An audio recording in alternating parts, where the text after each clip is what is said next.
నమస్కారం సార్. నమస్తే.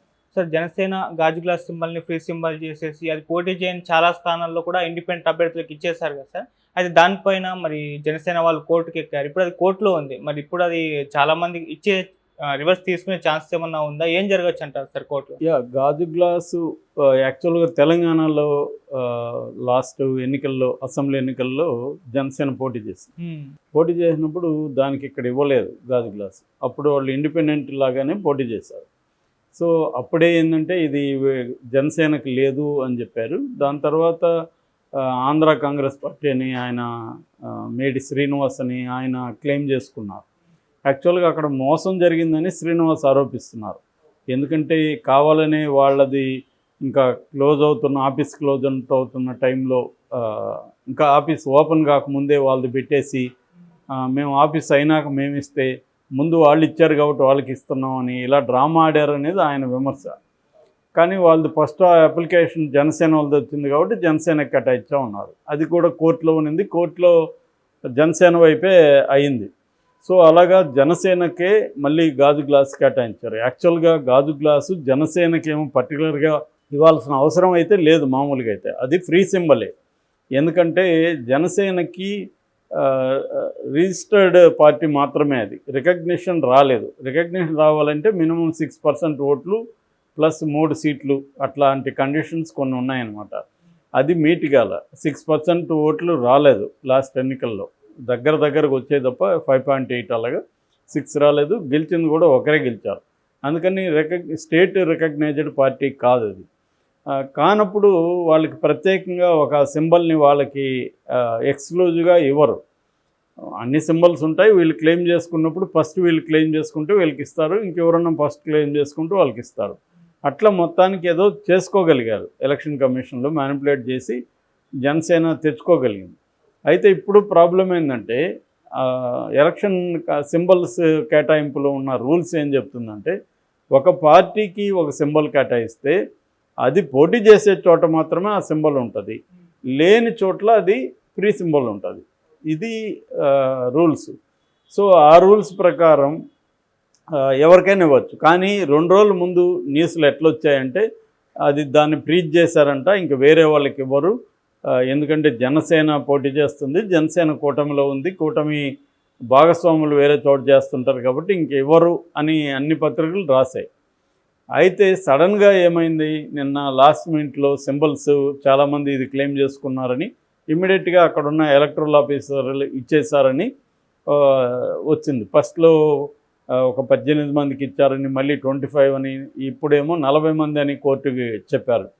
సో 40 చోట్ల ఇచ్చేస్తే 154 వీళ్ళు పోటీ చేస్తున్నారు కాబట్టి జనసేనను పక్కన పెడితే 21 తీసేస్తే ఇంకా 154 స్థానాల్లో బీజేపీ 10, 144లో తెలుగుదేశం పోటీ చేస్తున్నప్పుడు ఇక్కడ 40 వాటిల్లో ఈ సింబల్ ఇస్తే చాలామంది జనసేన అభిమానులు అక్కడ జనసేనకి వేద్దామని జనసేనకి వేస్తే, ఆ సింబల్కి వేస్తే కూటమి అభ్యర్థులు అయిన అంటే బీజేపీ అండ్ తెలుగుదేశం అభ్యర్థులకి డ్యామేజ్. దీనివల్ల జనసేనకి ఏమి ఇబ్బంది లేదు. జనసేన 21 చోట్ల ప్లస్ 2 ఎంపీ దాంట్లో జనసేనకి ఈ సింబల్ ఉంది. ఇప్పుడు తెలుగుదేశానికి 144 స్థానాల్లో కొన్ని చోట్ల ఇబ్బంది, అటు బీజేపీకి 10 స్థానాల్లో కొన్ని చోట్ల ఇబ్బంది. ఇది ప్రాబ్లం మేజర్గా. మామూలుగానే ఒక సింబల్ని పోలిన సింబల్ ఇస్తేనే చాలా గొడవ చేస్తున్నారు. ఇక్కడ చూసాం మనం తెలంగాణ ఎన్నికల్లో కూడా లాస్ట్ టైము రోడ్ రోలరు ఒకటి, తర్వాత ట్రక్ ఒకటి, ఆటో ఇలాంటివి ఇస్తేనే ఇక్కడ బీఆర్ఎస్కి డ్యామేజ్ జరిగిందని వాళ్ళు వాపోతున్నారు. ఒక నియోజకవర్గంలో రోడ్ రోలర్కి 23,000 ఓట్లు వచ్చాయని. ఎందుకంటే మనకి రూరల్ ఏరియాల్లో ఎడ్యుకేషన్ ఉండదు, ఏజ్ పెద్దోళ్ళు అయి ఉంటారు, సరిగ్గా వాళ్ళకి కళ్ళు కూడా సరిగ్గా కనిపించకపోవచ్చు. అలాంటి వాళ్ళు సింబల్ చూసినప్పుడు వాళ్ళకి ఫస్ట్ ఏది కనబడితే ఇదే అనుకొని వేసేసే అవకాశం ఉంది. వాళ్ళు వేరే వాళ్ళకి ఇవి ఇచ్చుంటారు, అవి కూడా ఐడియా లేకపోవచ్చు వాళ్ళకి. ఆ సింబల్ చూడగానే ఇది కారు అనుకొని కారుకి వేసేస్తారు, అది కారు కాదు. వాళ్ళు అలా అనుకునే అవకాశం ఉంది. సో అట్లా రేపు పొద్దున గాజు గ్లాస్ ఇదైతే ఇంకా ఒరిజినల్గా వాళ్ళ సింబలే కదా. కాబట్టి ఈ సింబల్కి జనసేన అభిమానులు పెద్దవాళ్ళు వాళ్ళు వేసేసే అవకాశం ఉంది.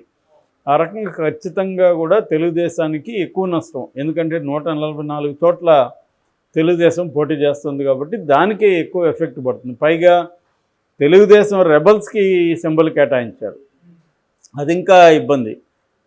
తెలుగుదేశం రెబల్స్ దాన్ని బ్రహ్మాండంగా వాడుకునే అవకాశం ఉంది. సో మనకి జనసేన సపోర్ట్ చేస్తుందని కూడా వాళ్ళు ప్రచారం లోపల పెట్టుకోవచ్చు.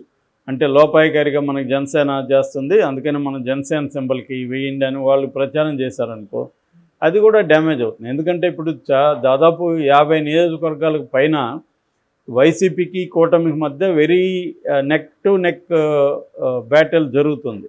సో టైట్ ఉందన్నమాట. అక్కడ 100 ఓట్లు కూడా కౌంటబుల్లే. 100 వచ్చినా 100 మన ఓట్లు పడాల్సిన ఓట్లు పడకపోయినా కూడా అది ఛాలెంజింగ్. సో అట్లా ఇప్పుడు ఖచ్చితంగా కూటమికి సింబల్ అనేది చాలా పెద్ద ఛాలెంజ్. దీన్ని వైసీపీ ఎఫెక్టివ్గా వాడుకుంటుంది.